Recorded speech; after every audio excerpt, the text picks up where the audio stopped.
आ, सबसे पहले आप लोगों को एक बार मुझे बता दीजिए कि sound is alright. Welcome Shivam, thank you very much. And can you hear me all? आप मुझे सुन सकते हैं?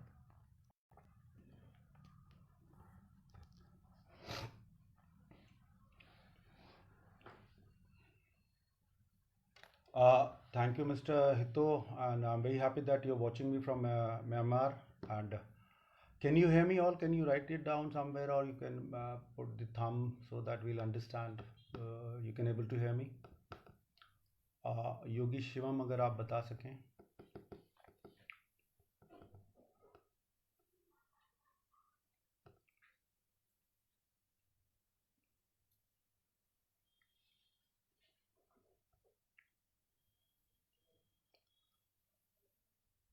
Thank you Mahesh ji.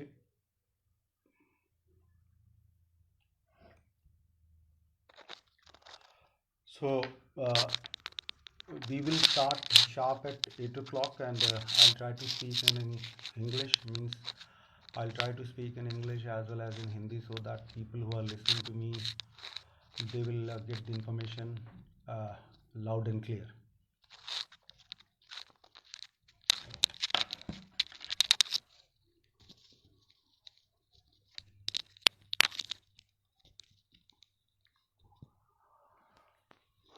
We have 1 more minute. Thank you, Mr. Raj. Right, Shivam.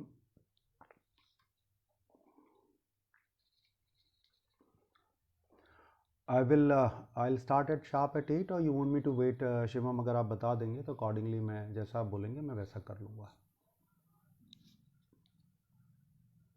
है ना? आप बता दीजिएगा मुझे what time you want me to start, so we'll start accordingly.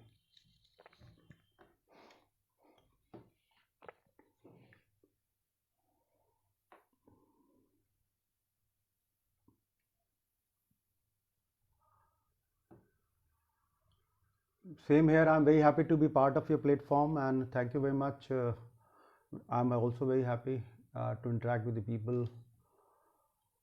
There are many, great people are around, and let me see how we can move forward for this particular workshop. But so far I understand it is going to be a little informative, very practical session. चलिए, तो I've got मुझे आदेश मिल गया है कि I should carry on. तो सबसे पहले आप सभी लोगों को मेरा बहुत बहुत नमस्कार, और मैं योगी शिवम मिश्रा, उनकी पूरी टीम को हृदय से बहुत बहुत धन्यवाद देना चाहता हूं कि उन्होंने मुझे आमंत्रित किया और मुझे अपने मंच से मंच दिया, जिसके माध्यम से मैं आपसे रूबरू हो सकूं, और जो कुछ भी मैं अल्प ज्ञान मुझे गुरुओं के माध्यम से, पुस्तक और अनुभव के माध्यम से मिला, I will try to share with you all.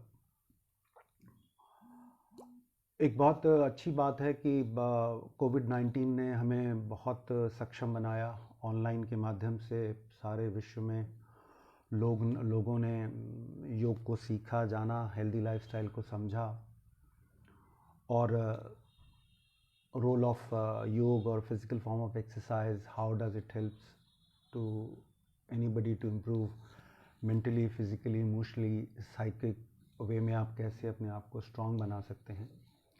All these things COVID-19 में हमने सीखा. And one very important thing, Om Mahesh ji, one very important thing मैं आप लोगों के साथ share करूँगा, you will feel very happy कि so far all over the world, it is a good thing, you might be you will like it because सारी दुनिया में आपको बड़ा ताजुब होगा, not a single yogi died because of COVID-19.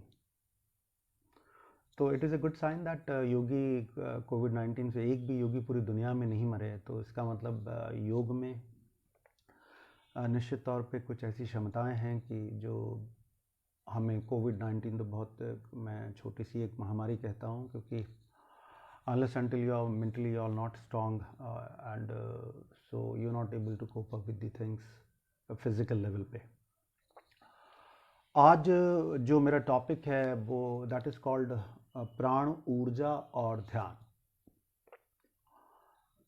सारे लोग प्राण ऊर्जा के बारे में जानते हैं, समझते हैं, और बट मैं थोड़ा सा इसको डिटेल में एक्सप्लेन करना चाहूँगा। बेसिकली प्राण ऊर्जा क्या है? सारे संसार में अब अलग अलग परंपराओं, अलग अलग पद्धतियों ने, अलग अलग देश काल, जाति धर्म ने प्राण को अलग अलग नामों से जाना। भारत में इसको हम प्राण ऊर्जा कहते हैं, जीवनदायिनी ऊर्जा कहते हैं, प्राण वायु कहते हैं। और इसी प्राण ऊर्जा या प्राण वायु को जापान में वो लोग ही कहते हैं, और चाइना में ची कहते हैं, और इंटायर वेस्टर्न वर्ल्ड में उसको बायो एनर्जी कहते हैं। इसका मतलब सारी दुनिया ये मानती है कि प्राण ऊर्जा एक ऐसी ऊर्जा है और जो कि हमें हमारे सबके शरीर में वास करती है। बट प्राण ऊर्जा और सांस के बारे में बहुत सारे लोग कंफ्यूज हो जाते हैं कि जो हम ब्रीद इन करते हैं क्या दैट इज़ द प्राण ऊर्जा, और या जो हम एक्सेल करते हैं क्या वो प्राण ऊर्जा है। तो इस वर्कशॉप के माध्यम से मैं क्लियर करना चाहूँगा कि प्राण ऊर्जा is more subtler than breath, सूक्ष्म होती है ब्रेथ से, लेकिन ब्रेथ के माध्यम से हमारे शरीर में आवागमन करती है। ब्रेथ के माध्यम से suppose I am breathing in, तो what will happen with the breath, श्वास के द्वारा हमारे शरीर में after greeting Hari ji, good to see you, और तो वो हमारे ब्रेथ के द्वारा प्राण ऊर्जा हमारे शरीर में मूव करती है। तो जनरली क्या होता है कि फिजिकल एस्पेक्ट में लोगों को यही मालूम है कि हम सांस लेते हैं और छोड़ते हैं, और सूक्ष्म स्तर पे जो हम सांस लेते हैं या सांस छोड़ते हैं, तो सांस लेते वक्त उसके साथ जो सटलर या सूक्ष्म जो ऊर्जा अपने शरीर में लेते हैं वो प्राण ऊर्जा कहलाती है। अब प्राण ऊर्जा जो होती है, आप देखेंगे कि योगी के चेहरे पे जो तेज होता है, जो ओज होता है, उसका जो मूल कारण है कि योगीज कंपैरेटिवली वो अपने शरीर में प्राण ऊर्जा का संचार को बढ़ा लेते हैं, प्राण ऊर्जा को अपने शरीर में स्टोर कर लेते हैं। और जब प्राण ऊर्जा हमारे शरीर में ज़्यादा रहती है तो कंपैरेटिवली क्या होता है कि हम फिजिकल और मेंटल लेवल से बीमार कम होते हैं। अब प्राण ऊर्जा, हम प्राण कहाँ से लेते हैं, सबसे जो इम्पोर्टेंट जो हाउ वी रिसीव द प्राण ऊर्जा, जो सबसे इम्पोर्टेंट एस्पेक्ट है, और वन शुड नो ऑल्सो। प्राण ऊर्जा हम जल से लेते हैं, जो वाटर हम इनटेक करते हैं। प्राण ऊर्जा हम फूड से लेते हैं। प्राण ऊर्जा हम सन से लेते हैं। प्राण ऊर्जा हम एयर से लेते हैं, मतलब ब्रेथ जो ब्रीद इन ब्रीद आउट करते हैं। प्राण ऊर्जा इतने सारे सोर्सेज से हम प्राण ऊर्जा अपने शरीर में लेते हैं। और तो अगर हम प्राण ऊर्जा को हम एनवायरनमेंट से लेते हैं, सराउंडिंग से लेते हैं, फूड से लेते हैं, वाटर से लेते हैं, तो हर इंडिविजुअल की अगर प्राण ऊर्जा उन्हीं सोर्सेज से हर इंडिविजुअल ले रहा है, तो एक इंडिविजुअल की प्राण ऊर्जा कम है और एक इंडिविजुअल की प्राण ऊर्जा ज़्यादा है, तो निश्चित तौर पे एक क्वेश्चन जरूर आना चाहिए कि सर एक की प्राण ऊर्जा ज़्यादा और एक की कम है, जब इन सारे रिसोर्सेज से लेते हैं, तो what is the reason behind it. अब एक जो बहुत इंपॉर्टेंट पॉइंट आपको ये जानना होगा कि प्राण ऊर्जा की हमने सोर्सेज तो बता दी। अब जो दूसरा पॉइंट मैं शेयर करने जा रहा हूँ, प्राण ऊर्जा हमारे शरीर से ड्रेन भी होती है, एंड ड्रेन के लिए प्राण ऊर्जा का ड्रेन होना, your stress, anxiety, depression, withdrawal, feeling jealous, feeling competitive, all these things क्या करते हैं, आपके शरीर से प्राण ऊर्जा को ड्रेन करते हैं। प्रोलॉन्ग डीप ब्रीदिंग एक्सरसाइजेस का ना करना, प्रोलॉन्ग प्राणायाम का अभ्यास ना करना, डिटॉक्सिफिकेशन हमारे सिस्टम से ना होना, हमारी प्राण ऊर्जा का हनन होता है, कम होती जाती है, वो ड्रेन करती है हमारे शरीर से। और अगर प्राण ऊर्जा आपके शरीर से ड्रेन करती है तो जनरली ये देखा गया है कि लॉन्जिविटी, आपकी लंबी आयु जो होती है वो कम होती है। You tend to become more sick often because प्राण ऊर्जा हमारे शरीर में कम है। You thank you Tyagi ji. And प्राण ऊर्जा जब हमारे शरीर में कम हो रही है तो जनरली क्या हो रहा है, thank you SKM yoga ji, thank you Yogi Tyagi ji. और इसमें क्या होता है कि जैसे ये ड्रेन कर रही है तो it will reflect on your face, temperament, behaviour, attitude, बहुत सारी चीज़ों में रिफ्लेक्ट करना शुरू करती है। अब एक स्मार्ट निर्णय क्या होता है कि लेमैन की भाषा में हम प्राण ऊर्जा को ऐसे सेग्रीगेट कर लेते हैं। बिकॉज अभी मैं जो बात बोलूँगा, for example if I am talking about दी श्वास लेना और छोड़ना, तो आप उसको इससे कोरिलेट कीजिएगा कि जो मैं बात बोल रहा हूँ प्राण से ही संबंधित बात बोल रहा हूँ। अब जनरली क्या होता है कि you will be surprise to know कि हमारे लंग्स में जो छिद्र होते हैं वो 73 मिलियंस होते हैं। 73 मिलियंस पोर्स होते हैं, छिद्र होते हैं हमारे लंग्स में। तो ये छिद्र एक दिन से लेकर मोरलेस 18 साल की अवधि तक ये छिद्र करीब करीब 50 मिलियन छिद्र जो होते हैं वो बंद हो जाते हैं। I am talking about the हमारे लंग्स में जो छिद्र हैं, जो पोर्स हैं। Generally what happens from 1 year to 18 years के आसपास आते आते वो 50 मिलियंस उसमें ब्लॉक्ड हो जाते हैं। अब वो ब्लॉक्ड हो जाते हैं तो generally what happens, any individual वो 23 मिलियंस और ऐसा लगा लीजिए एवरेज 24 मिलियन 25 मिलियन जो उसके जो पोर्स हैं उनसे वो ब्रीद इन कर रहा है, ब्रीद आउट कर रहा है। Although God has given us 73 million pore and unfortunate उसमें 50 मिलियन अगर हम पोर्स बंद हो जाते हैं, so what will happen? 50 million अगर पोर बंद हो जा रहे हैं, इसका मतलब हमारे शरीर में 50 मिलियन पोर्स की जो ऑक्सीजन हमारे शरीर में जानी थी, एक तो वो कम हुई। डिटॉक्सिफिकेशन होना था हमारे सिस्टम से एक्सलेशन से, thank you Mahesh ji, exhalation से डिटॉक्सिफिकेशन होना था सिस्टम से, वो कम हो गया। Two thing, then what will happen, prolong करते हुए लंबे प्रोसेस से अगर आप इस सिस्टम में ब्रीद इन ब्रीद आउट करते जाते हैं और वो पोर्स बंद हैं, तो you tend to have a problem related to asthma, bronchitis, tuberculosis, क्योंकि लंग्स में हमारे पोर्स में टॉक्सिन्स जमा हो रखे हैं फिजिकल लेवल पे। तो वो टॉक्सिन जब नहीं निकल पा रहे हैं बाहर, तो व्हाट विल हैपन, वो हमारे सिस्टम में, हमारे पोर्स में जाकर वो स्टोर्ड हो जाते हैं एंड एक्सपेंशन ऑफ लंग्स नहीं होता, डायफ्राम नहीं होता। तो क्या होता है कि वो टॉक्सिन्स बाहर रहते हैं और धीरे धीरे जो व्यक्ति है या the person even though in spite of his being a yogi or a yoga teacher, but if you don't understand the things which I am sharing with you, you should know it also. तो क्या हुआ कि pores बंद हो गए और धीरे धीरे ने क्या हुआ कि आप अपने आप को पीड़ा से, बीमारियों से अपने आप को ग्रस्त कर लेते हैं।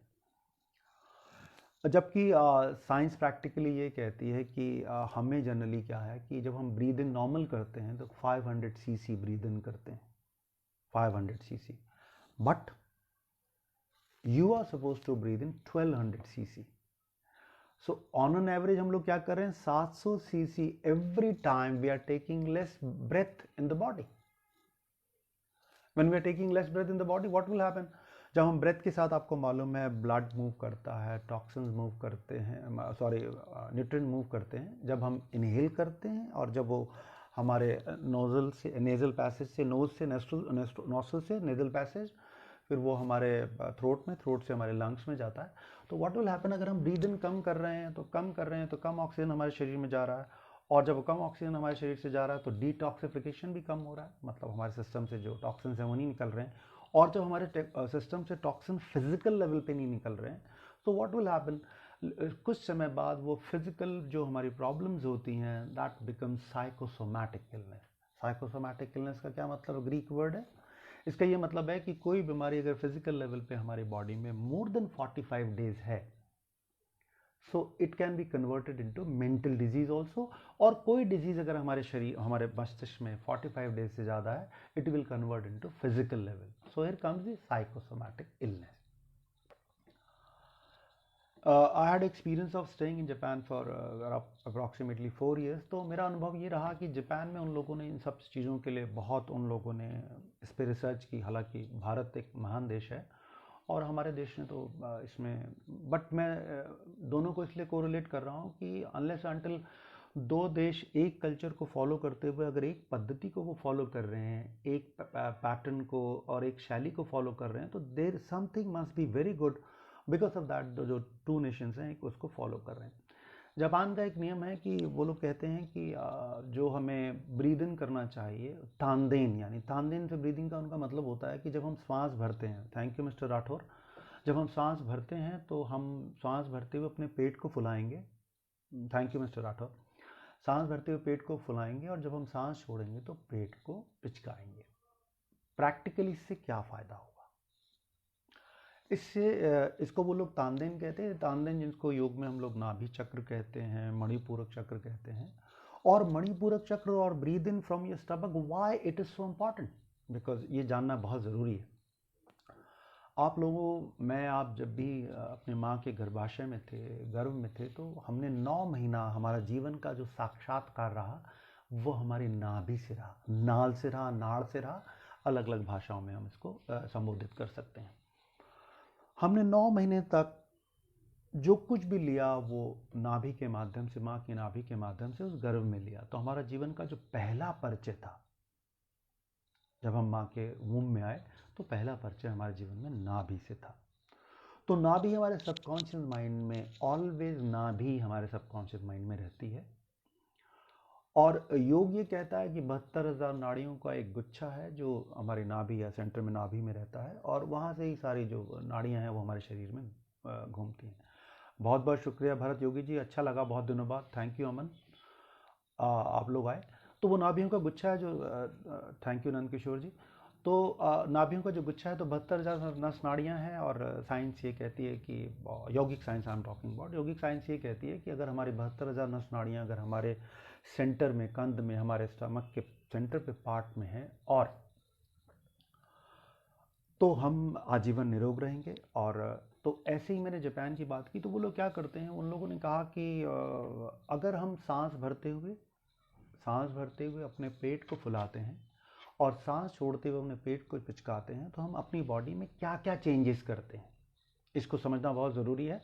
Because I had experience of conducting workshop in many countries also. So generally when I discuss about these things, I explain them why we are supposed to do breathing like this.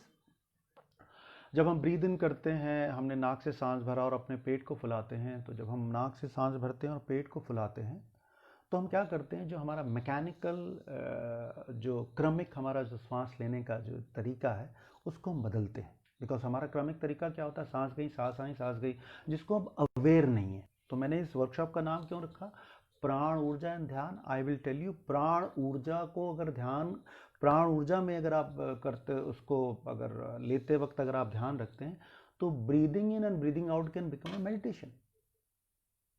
तो मैंने ये शुरुआत की कि हमने 500 CC air लिया, और कुछ दिन जब आपने 500 सीसी एयर लिया तो क्या हुआ, हमारा सिस्टम पूरा बीमार होना शुरू हो गया। सो अगर हम ब्रीदिंग अपनी नाभि से करते हैं, तो हम क्या करते हैं, जब ब्रीद इन किया तो हमारा डायफ्राम जो होता है नीचे खुलता है और हमारा पूरा पेट, thank you very much Nand Kishore ji, I am a very small man, मेरा contribution is nothing, but still whatever I know little about, I am just sharing it. तो जब हमने अपने पेट को फुलाते हैं और हम नाक से सांस भरते हुए पेट को फुलाते हैं, तो सबसे पहले हम क्या करते हैं, अपने तानदेन पे या नाभि चक्र पे, मणिपुरक चक्र पे बार बार हिट करते हैं जब ब्रीदिंग इन करते हैं। और जब हम एक्सहेलेशन करते हैं तो अपने पेट को जब कंट्रैक्शन या संकुचन करते हैं, तो what we do basically, thank you Rajkumar ji, what we do basically, हम अपने स्टमक को अंदर की ओर पुल करते हैं और एक्सहेलेशन करते हैं। इससे क्या हो रहा है, जब हम एक्सहेलेशन, इनहेलेशन प्रोलॉन्ग कर रहे हैं, लंबा कर रहे हैं, एक्सहेलेशन हम प्रोलॉन्ग कर रहे हैं, तो हम क्या कर रहे हैं, अपने सिस्टम में ज़्यादा ऑक्सीजन, ज़्यादा ब्लड, ज़्यादा न्यूट्रिएंट लाकर हम क्या करते हैं, अपने पूरे सिस्टम के मैकेनिकल प्रोसेस को बदल लेते हैं। और जब हम प्रोलॉन्ग ब्रीद आउट करते हैं, तो हम क्या करते हैं, एक्सहेलेशन से प्रोलॉन्ग ब्रीद आउट करते हैं, अपने सिस्टम को डिटॉक्सिफाई करते हैं, फिजिकली एंड मेंटली। अब फिजिकली मेंटली दोनों बातें मैं आपको एक्सप्लेन करूंगा। Thank you mister Dubey ji. Physically कैसे करते हैं, जब हम ब्रीद इन करते हैं तो हम ज़्यादा ऑक्सीजन लेते हैं। साइंस ये कहती है कि हमारे सिस्टम में 70% जो डिटॉक्सिफिकेशन होता है वो ब्रेथ से होता है।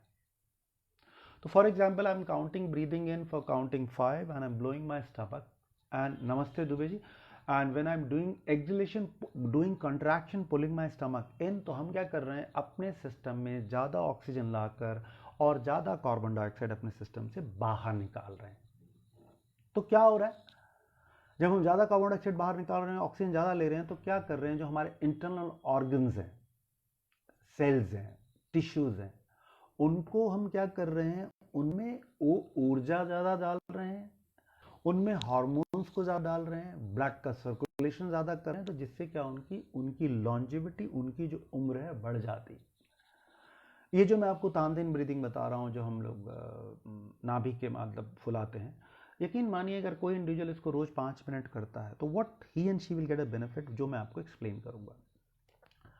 क्या वो एडवांटेज लेता है, जब हम ब्रीद इन करते हैं और अपने पेट को फुलाते हैं, तो हमारे जितने इंटरनल ऑर्गन्स हमारे मणिपूरक चक्र में हैं, किडनी, स्प्लीन, पैनक्रियाज, लीवर, हम क्या कर रहे हैं उसमें, थैंक यू राजकुमार जी, हम क्या कर रहे हैं, फुला के वहाँ पर ब्लड का फ्लो ज़्यादा कर रहे हैं। जब हम ब्लड का फ्लो ज़्यादा करते हैं तो साइंस कहती है हमारे बॉडी के किसी भी ऑर्गन को बीमार होने का सिर्फ और सिर्फ एक ही कारण है, वहाँ पर रक्त का संचार भली भांति नहीं हो रहा, यानी कि ब्लड का सर्कुलेशन वहाँ पे भली भांति नहीं हो रहा है।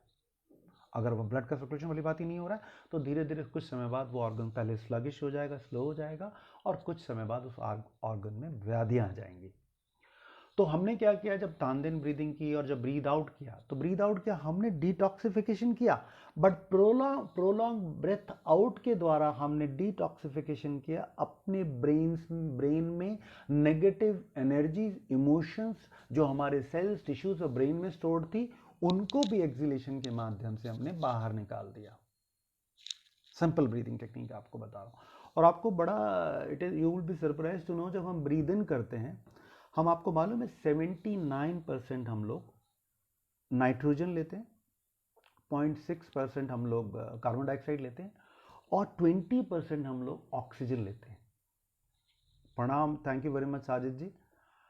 Long time, yes, long time after many days, you know, I am coming online, but मुझे लगा कि ये topic it is going to help about layman also, yogis also. तो अब क्या हुआ कि सब लोग कहते थे जब हम ब्रीद इन करते हैं, किसी ने ये इस पर चर्चा नहीं की कि सब जब हम ब्रीद इन करते हैं तो 79% हम लोग नाइट्रोजन ब्रीद इन करते हैं, 20% तो ऑक्सीजन लेते हैं। अगर 20% ऑक्सीजन ब्रीदिंग में भी, उसमें भी आप शैलो ब्रीदिंग कर रहे होंगे, तो how you are going to heal your entire system. जिस बात को मेडिकल साइंस एंडोक्राइन सिस्टम को आज कहती है, 1840 की मेडिकल साइंस, 5000 साल पहले, 10,000 साल पहले हमारे योगीज चक्रास के बारे में ऑलरेडी वो बात कर चुके। इनफैक्ट हमारे जो पूर्वज थे वो इतने स्मार्ट थे, वो उस बातों को एंडोक्राइन सिस्टम ना कहकर उन्होंने एक एक चक्रास को समझाया, एक्सप्लेन किया, उसके बीच में बताए, कलर्स बताए, और कौन सी थेरेपी से किस चक्र को कर सकते हैं, कौन सी थेरेपी से हम किस चक्र को, उन्होंने बताया किस थेरेपी से हम अपने आप को हील कर सकते हैं, क्या क्या कर सकते हैं। तो वो समझिए हजारों साल पहले जानते थे। तो अब क्या होता है कि मैकेनिकल हमारा सिस्टम क्या है कि जब भी हम ब्रीद इन, शैलो ब्रीदिंग करते हैं, अगर हमें गुस्सा आता है तो क्या करते हैं, हमारी ब्रीदिंग फास्ट हो जाती है। यदि हम सेक्सुअल उसमें जाते हैं तो क्या होता है, हमारी ब्रीदिंग फास्ट हो जाती है। क्रोधित हैं तो हमारी ब्रीदिंग फास्ट हो जाती है, और अगर हम डरे हुए तो हमारी ब्रीदिंग फास्ट हो जाती है। थैंक यू साजिद सिद्दीकी जी, बहुत बहुत शुक्रिया आपको। एंड सो अब हम क्या करते हैं, ये ब्रीदिंग जो सिंपल टेक्निक है, इस ब्रीदिंग से आपकी क्या मदद होगी, ये कैसे कैसे साइंटिफिकली आपकी मदद करेगी, विच आई हेल्प यू। फिर उसके बाद मैं आपको प्रैक्टिकल और बहुत सारी ब्रीदिंग की टेक्निक सिखा दूंगा इस मंच के माध्यम से, जिससे ले मैन को भी समझ में आ सके कि मुझे अपने आप को कैसे हेल्दी रहना है, बिकॉज आज प्राण ऊर्जा का टॉपिक है। अब हमने क्या किया कि फिर हमारे ऋषियों ने देखा कि कौन से, जब वो जंगलों में अभ्यास करते थे, मैं ऋषियों से यहाँ हिंदू ऋषियों की बात नहीं कर रहा हूँ, हिंदुस्तानी ऋषियों की। हमारे देश में बौद्ध भी हुए, हमारे देश में अलग अलग महावीर भी हुए, अलग अलग गुरु हुए समय और काल पे। तो यहाँ पर क्या बेसिकली उन्होंने क्या नोटिस किया कि जब हम ब्रीद इन करते हैं और हम अपने सिस्टम को स्ट्रॉन्ग कैसे बना सकते हैं, तो दे हैव ऑब्जर्व्ड एनिमल्स को उन्होंने देखा कि ये जो हैं, ये जैसे फॉर एग्जांपल कछुआ इतनी लंबी उम्र को क्यों प्राप्त करता है, इसका क्या मूल कारण है। तो उन्होंने देखा कि कछुआ इतनी लंबी उम्र को इसलिए प्राप्त करता है कि वो बहुत स्लो ब्रीदिंग करता है। कछुआ 1 मिनट में करीब करीब 3 से लेकर 5 बार श्वास लेता और छोड़ता है, तो कछुआ करीब करीब 250 साल जीता है।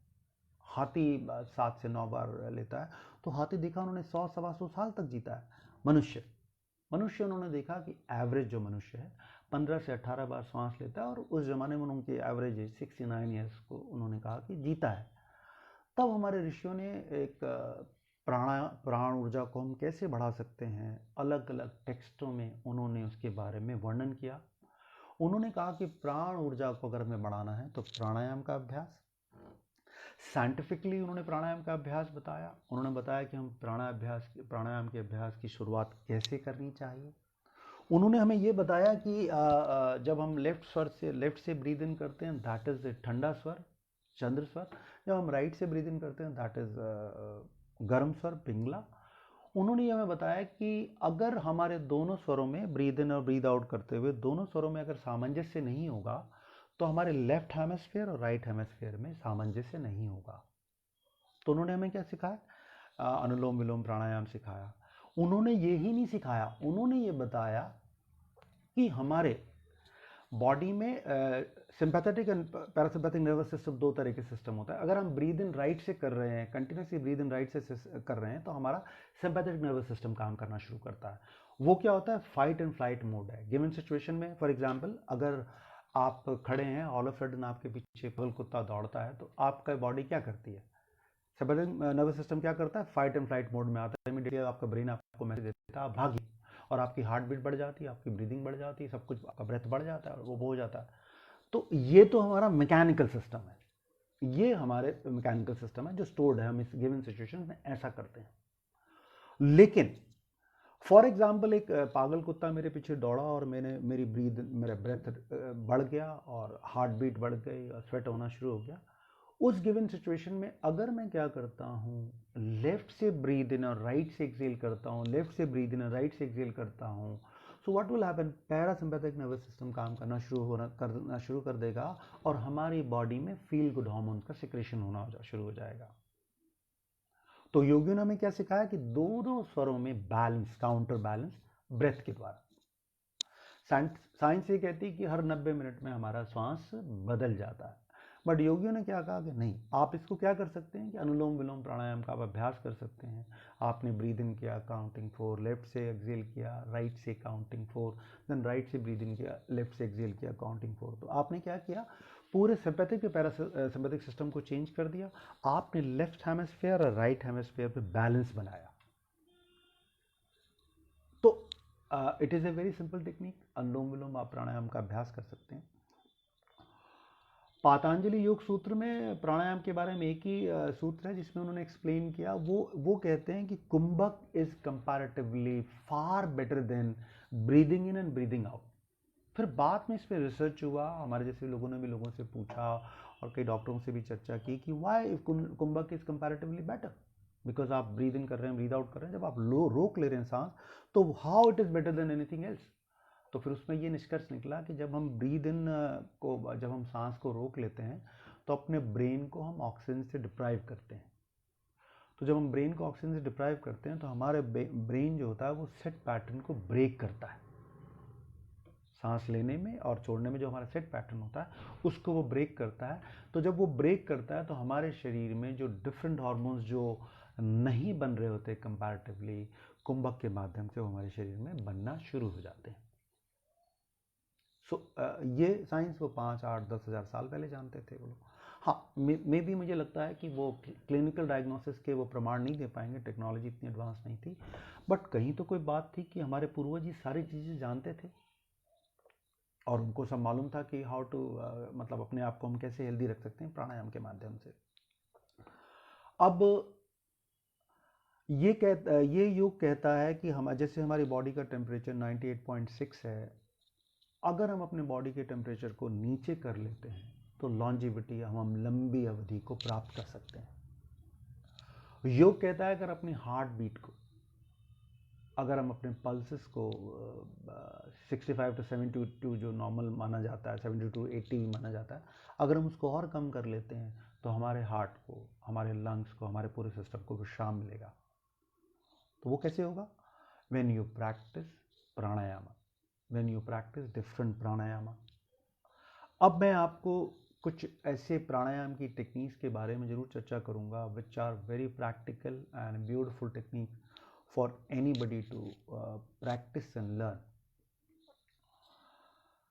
जनरली क्या होता है कि जब भी आप योग की क्लासेस में जाते हैं या योग टीचर्स हैं वो भी अच्छी तरह जानते हैं कि हम जब प्राणायाम के बारे में बात करते हैं तो हमारा ये मानना है कि अष्टांग योग के जो 8 लिम्स होते हैं, यम, नियम, आसन, प्राणायाम, प्रत्याहार, धारणा, ध्यान, समाधि, तो हमें एक एक लिम्स को, एक एक स्टेप को हमें स्टेप बाय स्टेप जाना चाहिए. Otherwise what will happen, we will not be able to learn the process, we will not be able to go systematically. तो उन्होंने क्या बोला कि आप यम नियम, social and personal rules and regulation you must follow when you are going on a path of योग. Basically योग का जो अल्टीमेट गोल क्या है? अल्टीमेट गोल क्या है कि समाधि, स्वयं को जानना. अल्टीमेट अगर आप मुझसे सांसारिक भाषा में पूछेंगे, स्वयं को जानना मतलब मैं अपने आप को जानता हूँ योग के माध्यम से, क्योंकि योग ही है जो हमारा शारीरिक, मानसिक, आध्यात्मिक विकास करता है. आध्यात्म विकास का यहाँ पर क्या मतलब है? आध्यात्मिक विकास का मतलब है कि योग मुझे ये बताता है कि मैं कौन हूँ, मेरा जीवन में उद्देश्य क्या है और मुझे अपने जीवन में क्या करना चाहिए. तो that is the reason people say that योग फिजिकली, मेंटली एंड स्पिरिचुअली हमारा विकास करता है. योग प्राण ऊर्जा के बारे में बात करता है. योग प्राण ऊर्जा को एनहेंस करने के बारे में बात करता है. योग खान पान के बारे में बात करता है. योग फास्टिंग के बारे में बात करता है. वंस इन ए वीक अगर आप फास्टिंग करते हैं तो आपका सिस्टम डिटॉक्सिफाई कैसे होगा. जो मशीनरीज रेगुलर मैकेनिकल काम कर रही हैं वो मशीनरीज कैसे अपने आप को रिपेयर करेंगी, वो मशीन कैसे अपने आप को वो मशीन हील करेंगी. तो योग ये चर्चा करता है. अब प्राण ऊर्जा को हम अपने शरीर में कैसे बढ़ा सकते हैं? उसके लिए जैसे मैंने बोला कि गुड सनलाइट इन दैट. प्राण ऊर्जा आपको मालूम है सूर्य, राइट फ्रॉम सूर्य के द्वारा फूलों को हम जो भोजन लेते हैं सब चीज़ को ऊर्जा मिलती है और हमारे शरीर को भी ऊर्जा मिलती है. अगर हम साल में 40 डेज एक साल में 40 मिनट 40 डेज अगर हम एक साल में सनलाइट नहीं लेते हैं तो हमें क्या क्या प्रॉब्लम्स हो सकती हैं वो मैं आपको एक्सप्लेन कर सकता हूँ. बिकॉज हम प्राण ऊर्जा को बढ़ाने की बात कर रहे हैं तो you must know this also. देखिए सूरज के 7 कलर्स होते हैं. सूरज के 7 कलर्स होते हैं. हमारे बॉडी में 7 चक्रास होते हैं और हमारे हर चक्रास का एक अलग कलर होता है. तो अगर अंडर द सनलाइट हम 40 मिनट 40 दिन साल में अगर सूर्य नमस्कार का भी अभ्यास करते हैं, सूर्य नमस्कार का अभ्यास करते हैं तो हमारे शरीर में विटामिन डी की डेफिशिएंसी नहीं होगी.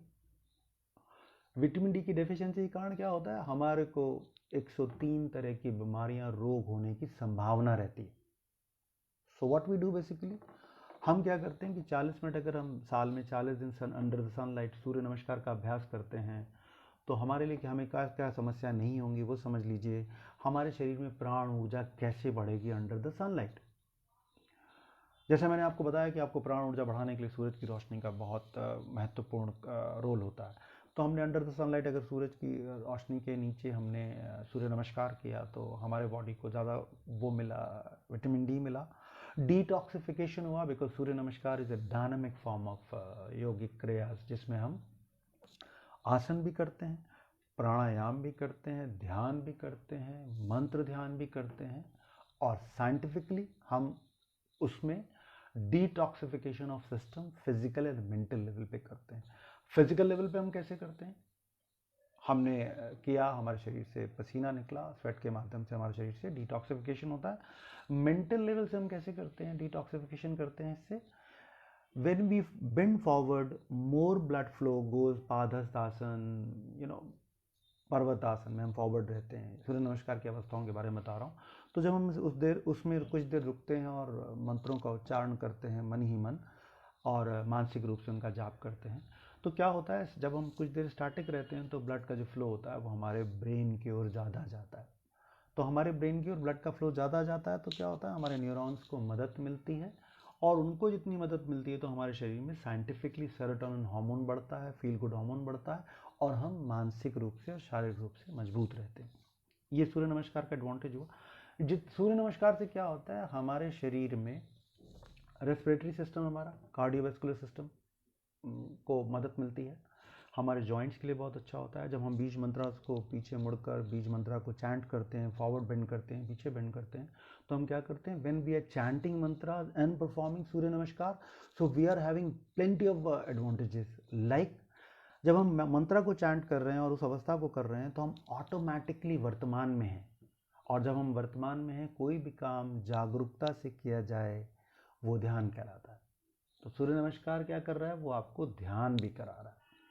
प्राण ऊर्जा हमारी बढ़ रही है, विटामिन डी हमारा बढ़ रहा है, 103 तरह की बीमारियों से हम बच रहे हैं, और हम ध्यान भी कर रहे हैं। तो अंडर द सनलाइट सूर्य नमस्कार का अभ्यास कर सकते हैं। And I am not talking about big, 40 days in a year for 40 minutes will compensate जितना आपको विटामिन डी बॉडी को चाहिए। और प्रैक्टिकली ये होगा कि अभी मेरा मानना है कि दिल्ली में या नॉर्दर्न इंडिया में, आई am talking about because I am in northern India, 10 में से अगर 7 लोग मुझे लगता है विटामिन डी की डेफिशिएंसी से पीड़ित होंगे। तो 103 तरह की बीमारियों को ऑलरेडी आमंत्रित कर रहे हैं, not sitting under the sunlight. प्राण ऊर्जा तो उनके शरीर से जा ही रही है। अब मैंने आपको पहला बताया था जो तानदेन ब्रीदिंग, और उसमें हमने कहा था कि आपको नाभि से सांस लेना है। हमारा पहला साक्षात्कार भी नाभि से होता है। देर आर मेनी टेक्निक्स जो आपके शरीर में प्राण ऊर्जा को बढ़ा सकती हैं। सबसे अच्छी टेक्निक से मैं स्टेप बाय स्टेप आपको बताता जाऊंगा, so that you will know कि हम कैसे अपने शरीर में प्राण ऊर्जा को बढ़ा सकते हैं। प्राण ऊर्जा यदि आप अपने शरीर में बढ़ाना चाहते हैं तो काया स्थिरम एक विधि होती है। हम इसमें क्या करते हैं, अपने पूरे शरीर को, जो लोग बीमार हैं या लंबी अवधि तक नहीं बैठ सकते हैं तो वो क्या कर सकते हैं, लेट के भी इसका अभ्यास कर सकते हैं। और जो लोग बैठ के कर सकते हैं तो उनको अपना मेरुदंड बिल्कुल स्ट्रेट रखकर और हमारे दोनों हाथ ज्ञान मुद्रा में रखकर काया स्थिरम मतलब पूरे शरीर को स्टैटिक रखते हैं, और अपनी आंख बंद करके सबसे पहले हम अपने शरीर को फिजिकल लेवल पे स्टिल करते हैं। जैसे हम फिजिकल लेवल पे अपने शरीर को स्टिल करते हैं, इमीडिएटली कुछ समय बाद हमारा ब्रेथ भी धीरे धीरे नॉर्मल होना शुरू हो जाता है। और जैसे ही हमारा ब्रेथ नॉर्मल होना शुरू हो जाता है, पहले हमने फिजिकल एस्पेक्ट को कवर किया, फिर हमारे ब्रेथ धीरे नॉर्मल होता है, और ऑटोमेटिकली जो विचारों का हमारे मस्तिष्क में जाल हैं, जो मक्खियाँ हैं, वो भी कम हो जाती हैं, because we are going systematically physical, breath and mentally. अब आपने कायास्थिरम में क्या करना है, दोनों हाथ ज्ञान मुद्रा में, तो ऑलरेडी आप एक्यूप्रेशर, जिन शिंदो रेकी के माध्यम से अपने एक्यूप्रेशर बिंदुओं को जो हमारे मस्तिष्क से कनेक्टेड हैं उन बिंदुओं को आप प्रेस कर रहे हैं। So what you are doing it, आपने पद्मासन सुखासन में बैठ गए, स्पाइन को सीधा रखा हुआ है और अपने पूरे शरीर को ढीला छोड़ा हुआ है।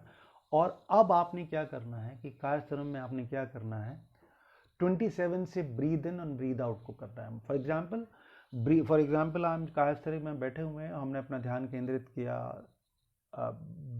ब्रेथ के आने पर और ब्रेथ के जाने पर। तो हमने क्या किया, 27 breath in, 27 breath out, 26 breath in, 26 breath out.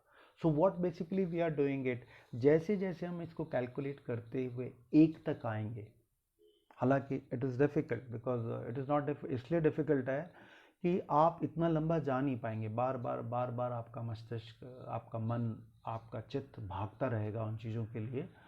But धीरे धीरे करत करत अभ्यास के जड़ मत हो सुजान रसरी आवत जात के सिल पर परत निशान। जैसे जैसे आप प्रैक्टिस करते जाएंगे वैसे वैसे आप इस अवधि को बढ़ाते जाएंगे। सो ये क्या करेगा, देखिए ध्यान के संदर्भ में लोग क्या कहते हैं, जो साइंटिफिकली लोग ये कहते हैं कि साहब जो हमारी थ्योरी में लिखा हुआ है, हमारी किताबों में लिखा हुआ है, ध्यान का मतलब होता है चिंतन मनन अनुसरण करना। बट अगर आप सामान्य भाषा में ध्यान को समझना चाहते हैं तो सामान्य भाषा में जब हम 2 साल की अवस्था के हो जाते हैं तो हमारी माँ सबसे पहले हमारा ध्यान से परिचय कराती हैं। वो कैसे कराती हैं, ध्यान से चलना बेटा, ध्यान से खाना, ध्यान से बैठना, ध्यान से करना, सारी चीज़ें ध्यान ध्यान।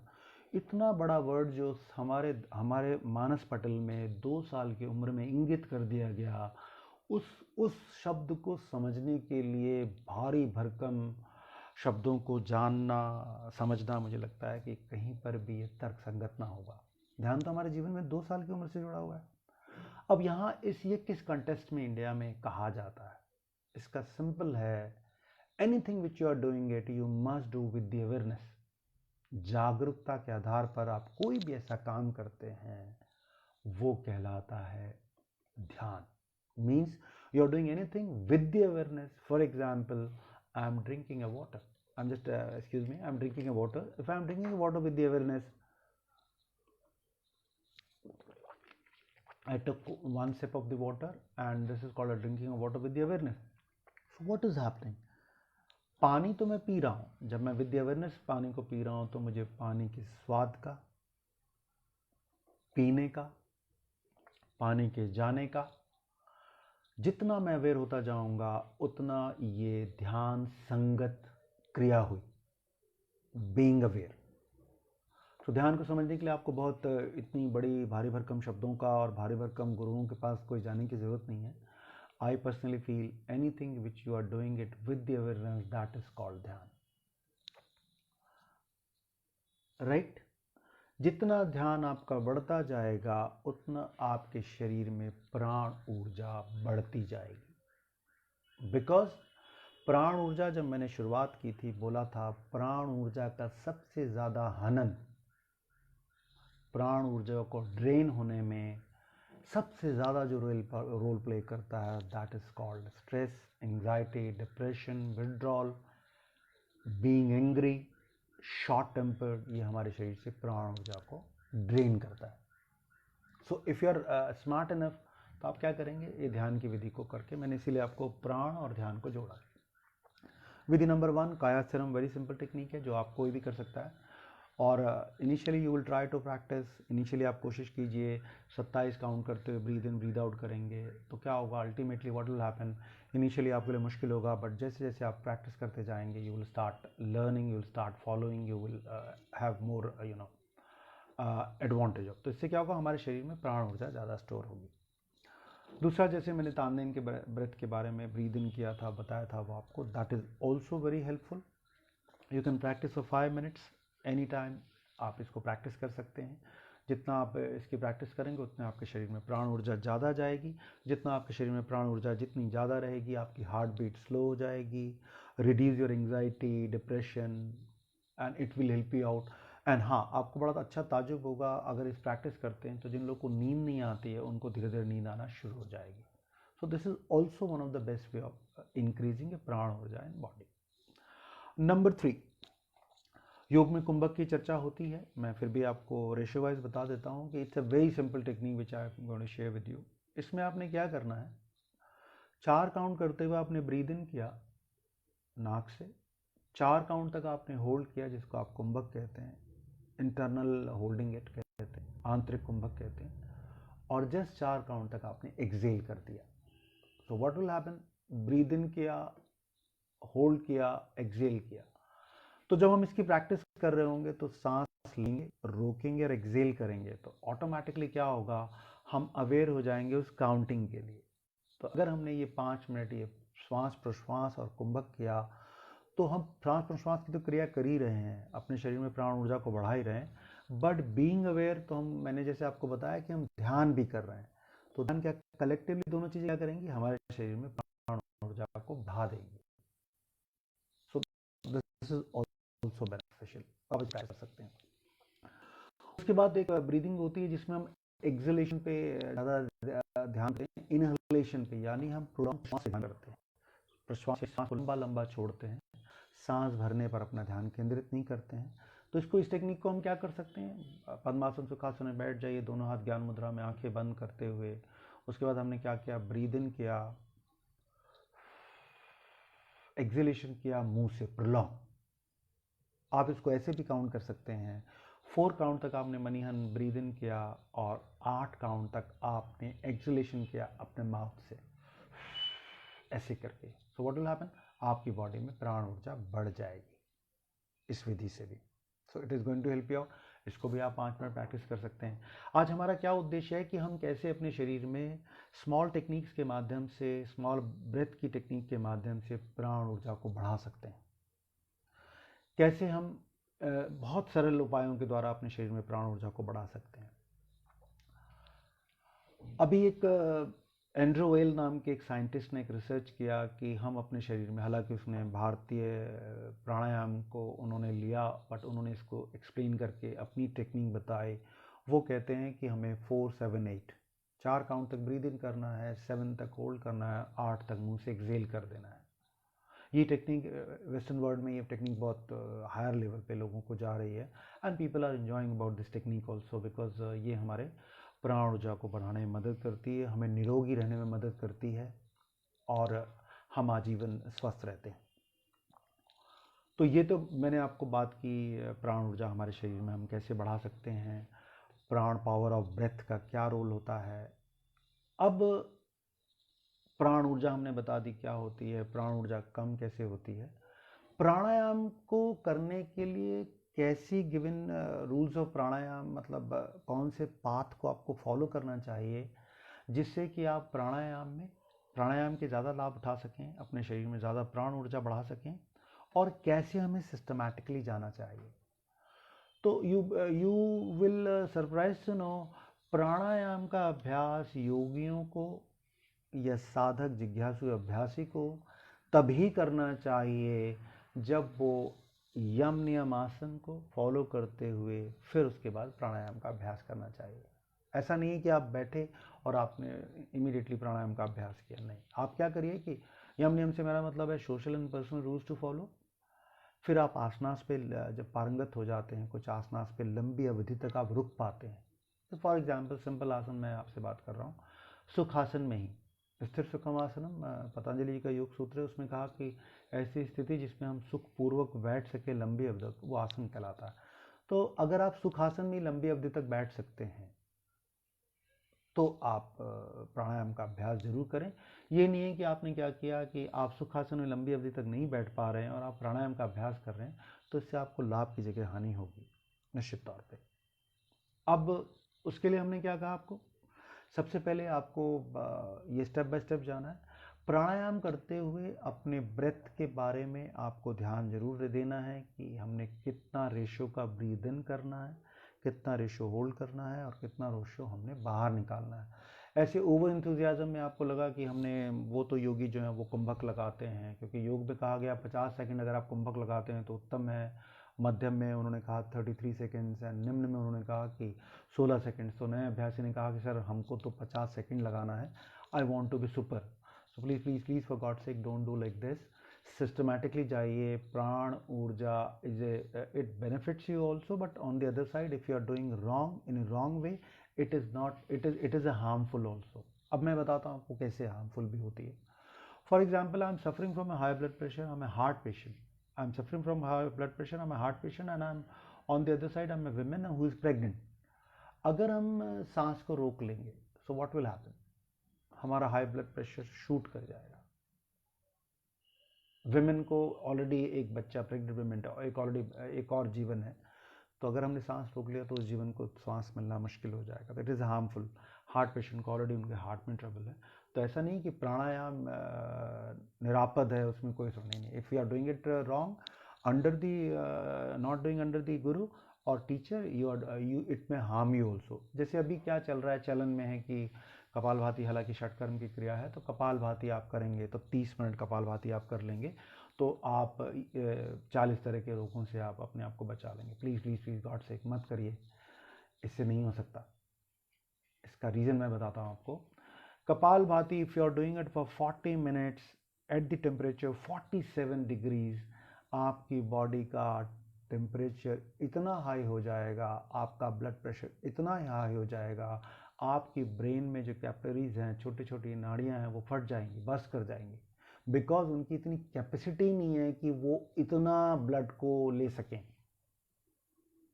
सो please please for God sake don't follow anybody blindly. उसके काउंटर इंडिकेशन समझिए, क्योंकि प्राणायाम आप कर रहे हैं और आप ब्लाइंडली किसी को फॉलो कर रहे हैं, so you may not able to learn more. तो इसको ध्यान रखिए, कपालभाति ब्लाइंडली मत करिए कि आपने वेट को कम करना है तो आप कपालभाति कर रहे हैं। वेट कम करना इज ए साइंस।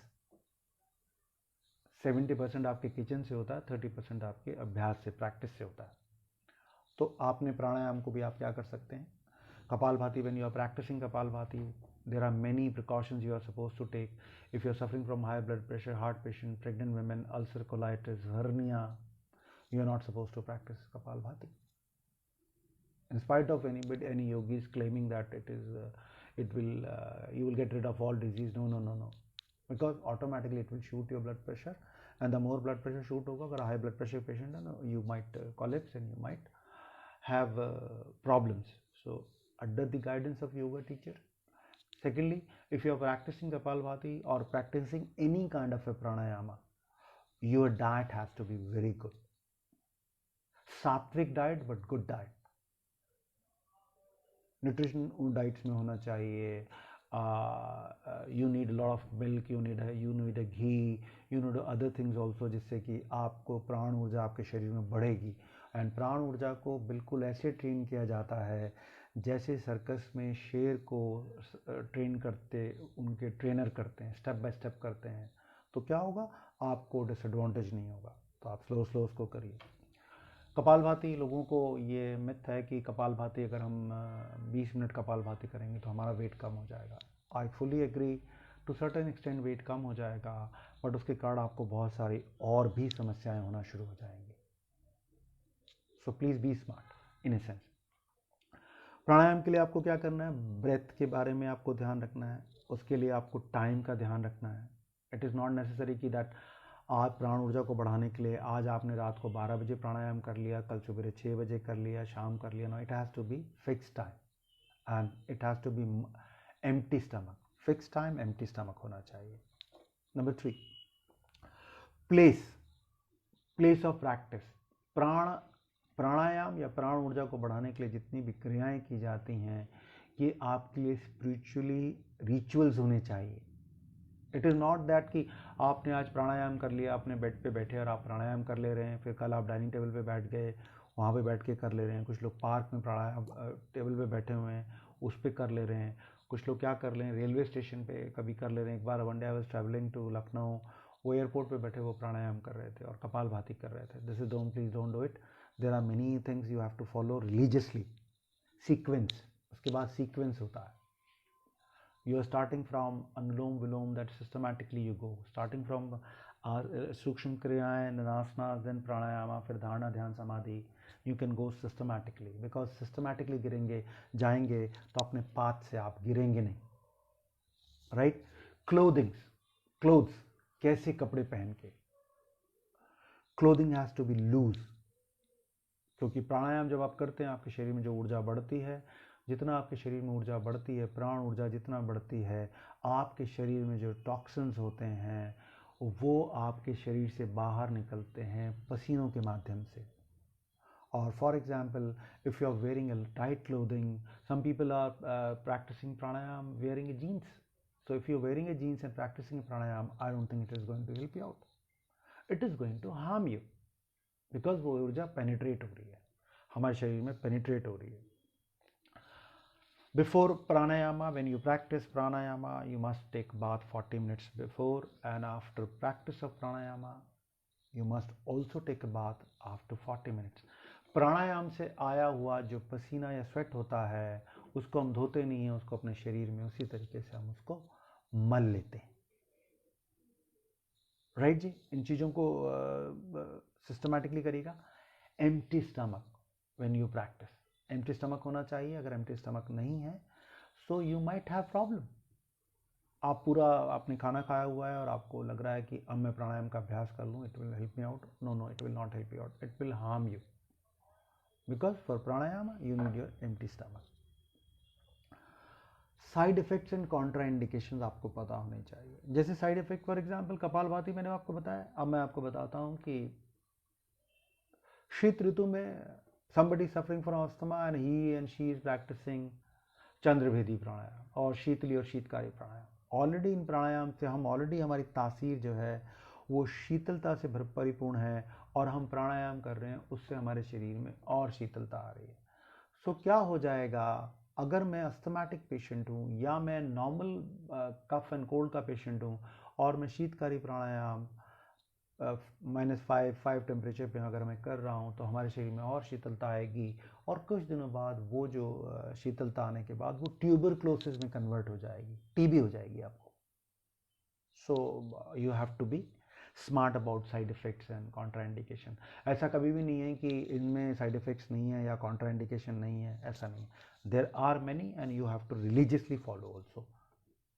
अब मैंने आपको कॉन्ट्राइंडिकेशन बताए, बहुत सारे कॉन्ट्राइंडिकेशंस हैं। भस्त्रिका प्राणायाम अगर आपका बीपी हाई है और हार्ट की प्रॉब्लम है, या आप महिला गर्भवती महिला है, they are not suppose to do, because वो क्या होगा, वो भी आपके शरीर में ब्लड प्रेशर को बढ़ा देता है। और ब्लड प्रेशर को बढ़ाने से क्या होता है कि आपका ऑलरेडी ब्लड प्रेशर हाई है, and you might while practising also, या आफ्टर सम टाइम, कुछ समय पश्चात आपको स्ट्रोक हो सकता है। It can be heart stroke and it can be brain stroke, आपको हो सकता है।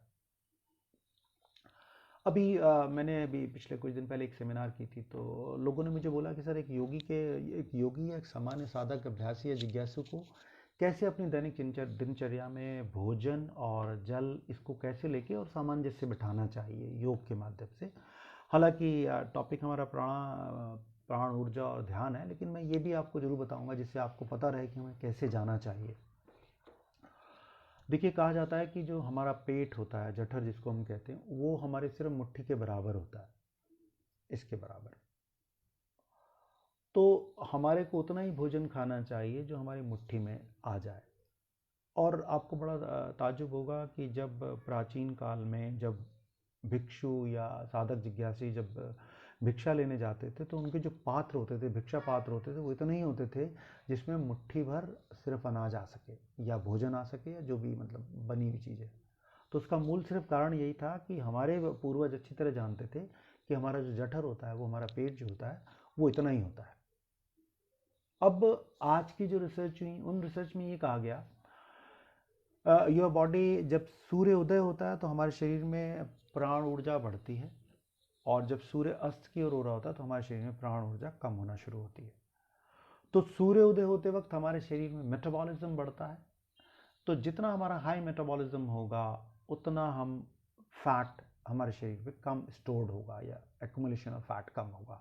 बिकॉज हमारे मेटाबॉलिज्म हाई रहा तो हमारी बॉडी को चलाने के लिए हमारी बॉडी में जो एक्स्ट्रा फैट होता है, हमारी बॉडी इसको यूटिलाइज करती है। तो यहाँ पे आपको कैसे स्मार्टली क्या करना चाहिए, जैसे जैसे सूर्य अस्त का टाइम आ रहा हो, फॉर एग्जांपल सूर्य अस्त 6 साढ़े 6 बजे हो रहा है, तो कोशिश करिए कि आप अपनी एपिटाइट यानी भूख को आप कम कर दीजिए। जैसे कि कहा जाता है, breakfast like a king and breakfast the lunch like a queen and the dinner like a pauper, भिखारी के जैसा डिनर होना चाहिए। ऐसा ही हमें अपनी दैनिक जीवन में अपने भोजन को भी लेना चाहिए, one thing. Secondly, minimum in any given situation, in any condition, any climatic condition, we must take 2 liters of water. Must take. Because अगर 2 लीटर वाटर नहीं लेंगे तो क्या होगा कि हमारे बॉडी को, हमारे सिस्टम को डिटॉक्सीफाई करने में मदद नहीं मिल पाएगी, हमारी किडनी पे ज़्यादा प्रेशर मिलेगा, हमारे सिस्टम को ज़्यादा काम करना पड़ेगा, हमारे जो टॉक्सिन डिटॉक्सीफाई नहीं हो रहे हैं, तो अल्टीमेटली क्या होगा, वो स्किन के द्वारा हमारे शरीर से रिफ्लेक्ट करना शुरू हो जाएंगे। तो आपने क्या करना है, मिनिमम 2 लीटर ऑफ वाटर लेना है, कुछ भी हो जाए। मैं आपको एक दिल की बात बताता हूँ जो आपको अच्छी लगेगी, लाइट नोट के, कि जब भी मेरा कुछ भी अच्छा खाने का मन करता है, या मैं सोचता हूँ कि मुझे खाना चाहिए, तो मैं अर्ली इन द मॉर्निंग में खाता हूँ। जैसे होली आ रही है, होली की गुजिया मैं नाश्ते में खाऊंगा, रात में नहीं खाऊंगा, क्योंकि रात में हमारा मेटाबॉलिज्म स्लगिश हो गया, स्लो हो गया है। अगर रात में हम जो खाते हैं, ऑटोमेटिकली वो हमारी बॉडी में फैट में कन्वर्ट हो जाएगा, तो you tend to put on a weight because of this. तो आपने क्या करना है, मन की चीज़ों को आपने मॉर्निंग में ब्रेकफास्ट, और बहुत ज़्यादा आपको लग रहा है तो you can till the lunch hours आपको लेना चाहिए। अब हमारे बॉडी का जो बीमारी से बचने के लिए हमारी बॉडी को 80 एंड 20% का रेशियो होता है, 80% अल्कलाइन एंड 20% एसिडिक। जैसे हमारे शरीर से 20% से ऊपर एसिडिक बढ़ जाता है, एसिड बढ़ जाता है हमारी बॉडी, तो हमारी बॉडी का पीएच लेवल गड़बड़ हो जाता है, और जैसे ही पीएच लेवल गड़बड़ हुआ तो we tend to prone to different diseases हमें होना शुरू हो जाती हैं। तो आपको ये भी ध्यान रखना है कि once in a week fasting होना चाहिए, मैंडेटरी है, once in a week fasting करिए, it will help you out a lot यकीन मानिएगा ये डिटॉक्सिफाई करने में, मैं कहता हूँ कि हिंदू, मुस्लिम, सिख, ईसाई, हमारे रिचुअल्स में फास्टिंग क्यों थी? मुस्लिम्स में रमज़ान है, हिंदुओं में सारे व्रत नवरात्रे हैं। ये हमारे पूर्वजों ने इसको धर्म से इसलिए जोड़ा था। उस समय में धर्म से जोड़ी बात को लोग अटूट भरोसा करते थे, क्योंकि साइंस के हम प्रमाण दे नहीं पाते थे, इतनी हमारे पास रिसर्चेस नहीं थी, तो उन्होंने इसको धर्म से जोड़ा था। उसका मूल कारण ही सिर्फ यही था, हमारे सिस्टम से हमें फिजिकली एंड मेंटली हम आपको डिटॉक्सिफाई करें। फास्टिंग फिजिकली कैसे डिटॉक्सिफाई करती है? जैसे मैंने आपको बताया कि हमारे ऑर्गन्स को रेस्ट मिलता है। मेंटली कैसे डिटॉक्सिफाई करती है? जब हम मेंटली ऐसे डिटॉक्सिफाई करती है, जब हम किसी भी तरह का भोजन हमारे शरीर में नहीं रहता है, तो हमारा मेंटल जो लेवल होता है या हमारा ब्रेन होता है वो भी रेस्ट मोड में चला जाता है। एग्रेशन उसमें कम हो जाता है हमारा टेम्परामेंट में, बिकॉज हमने फास्टिंग किया। और फास्टिंग का डिफरेंट साइंस क्या है कि हमने चीज़ों को लेट गो किया, छोड़ने की आदत डाली। और पकड़ी हुई चीज़ ज़्यादा तंग करती है रादर देन थिंग्स जो हम छोड़ देते हैं। फ्लोइंग वाटर जो होता है, आप देखते हैं रॉक को भी पिघला देता है, रॉक को भी उजाड़ देता है। So what we while doing fasting, हम लेट गो करते हैं। इमोशनल जो हम जुगाली करते हैं, जो इमोशनल हम जुगाली करते हैं, वो कम होती है। आप फास्टिंग करके देखिएगा, उस दिन आप देखिएगा आपका जो टेम्परामेंट होगा comparatively more balanced, more organised. So your temperament is also because of this. The fasting also plays a lot of role to be a fit, right? This is also very important. अब इन सारी चीज़ों को जब आप follow करते हैं एक योगी को, अब ये हुआ कि कुछ मेल्स आई मुझे कि पहले, मैं आपको यहाँ कोट करता हूँ, sir how much as yogi I should practise, how much yogi as yogi I should practise yoga. देखिए साइंस के पॉइंट ऑफ व्यू से आप कहेंगे तो science is anything which you are doing more than 40 minutes in a day, anything which you are doing more than 40 minutes in a day, it will harm you rather than benefiting you. तो मैं आपको उस सूरत में ऐसे कहूँगा, आप segregate कर लीजिए 40 मिनट फिजिकल एस्पेक्ट, 20 मिनट्स हमारा प्राणायाम और ध्यान, तो आपका 1 घंटे का जो कंप्लीट पैकेज होता है वो पूरा पैकेज हो जाएगा बाय डूइंग दिस थिंग. ठीक है जी. खाने पीने में सीजनल फ्रूट्स, हमारा तो देश ऐसा है कि हर मौसम के फ्रूट्स हैं, सब्जियां हैं, वो भी सूर्य की एनर्जी से मिली हुई हैं. ऐसा देश है कि जिस देश में अलग अलग ऋतु हैं. नहीं तो आप सोचिए स्कैंडिनेवियन कंट्रीज़ में 6 महीने सूरज नहीं निकलता. कनाडा देखिए सूरज नहीं निकलता. जिन लोगों ने सूरज की रोशनी में जो लोग नहीं रह रहे हैं, they are suffering from lot of mental problem like depression, withdrawal, anxiety, suicidal tendencies. तो सूरज का कितना बड़ा हमारे जीवन में रोल है प्राण ऊर्जा को बढ़ाने के लिए. तो प्राण ऊर्जा, just if you are thinking that practising a pranayama you can increase your prana urja and you can eat anything, you are not living a disciplined life and you are having a lot of stress, in spite of that you will increase your prana urja, I am extremely sorry, you cannot. It is a collective effort. Good food, good mental thoughts, good yogic class, these all things you have to practice religiously. If you don't practice, so you don't get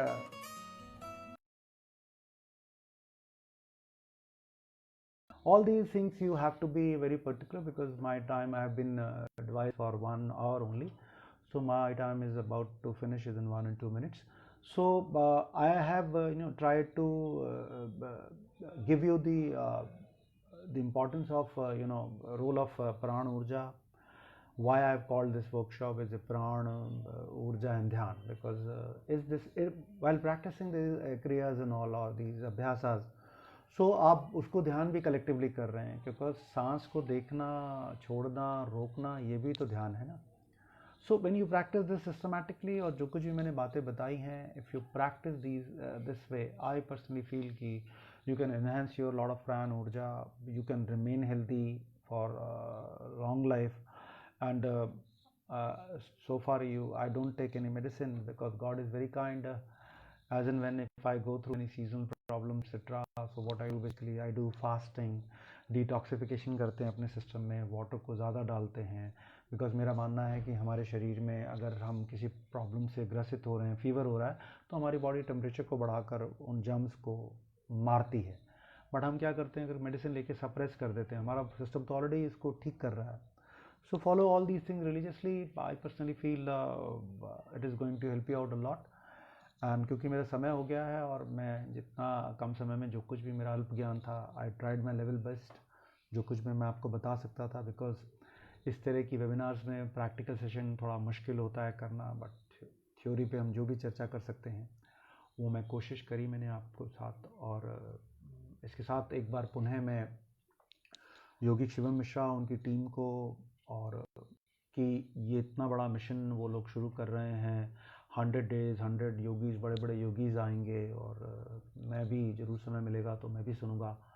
and मेरे लिए मेरा सौभाग्य है कि all these are reputed people, learned people, and they are coming on this particular platform. And guy like Shivam Mishra, yogi and all that, they are doing very great work. Because हमारे समय में तो ये सारी चीज़ें थी नहीं और समस्याएं थी हमें तो, but they are doing well. And as and when मैं जितनी भी मेरी क्षमता होती है, I try to be on these platforms and all.